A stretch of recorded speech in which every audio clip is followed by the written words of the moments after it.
Hi, I'm Dr. Joel Small.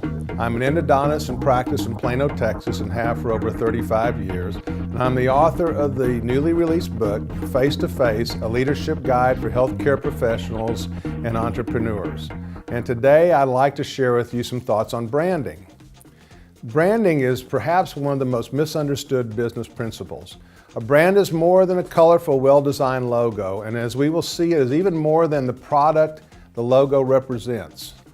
The classic definition of a brand, as presented by Tony in the book From Brand Vision to Brand Evaluation, is that a brand is an identifiable product, service, person, or place augmented in such a way that the buyer or user perceives relevant, unique, added values which match their needs most closely.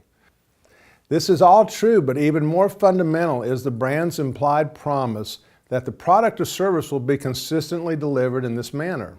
So essentially, a brand is a promise.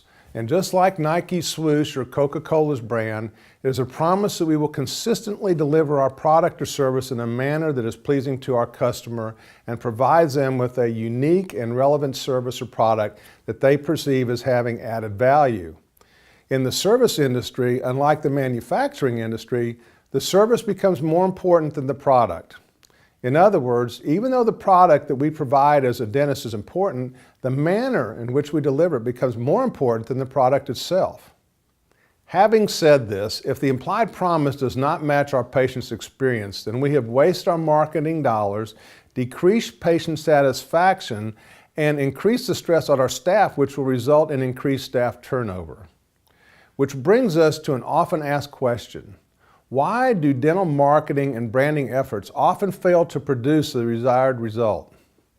You might expect the answer to relate to the quality of the product, but this is seldom the case. More often than not, dental marketing campaigns fail because the dental office fails to keep their promise with regard to the service provided while delivering the product. More specifically, we often make the promise before we have developed the infrastructure to consistently deliver on the promise. By the infrastructure, I'm referring to a well-trained, competent staff and an organizational culture that promotes a shared commitment to quality service. It's important to note that we make both stated and implied promises. Here's an example of a dental advertisement I found on the internet. For obvious reasons, I've removed any reference to the dentist or their location.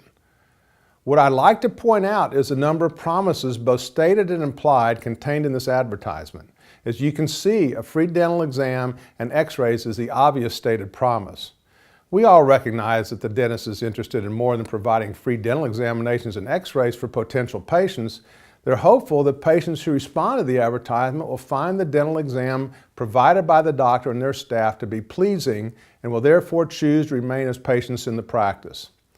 Now let's look at some of the implied promises like gentle care, a private and relaxed consultation, and the experience of a whole new world of gentle and effective dental care.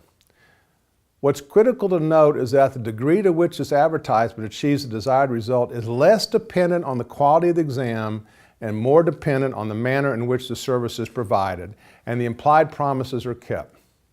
Because especially in the service industries, people trump product. And here's the irony that so many dental offices experience. If they don't have a well-trained, competent staff and a culture that promotes a commitment to excellent service, they won't be able to consistently deliver on the implied promise. And all the time, effort, and expense of creating a marketing campaign will be wasted. Even worse, patients who experience an unfulfilled promise often feel betrayed and spread the word throughout the community.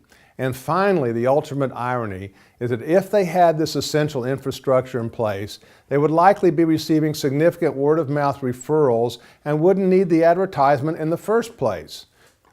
So in summary, before making any stated and implied promises with the intention of creating a brand or marketing our services, it is important that we invest in our human capital, providing our staff with the training, resources, and a culture committed to excellent service, so that we can consistently deliver on our brand's promise.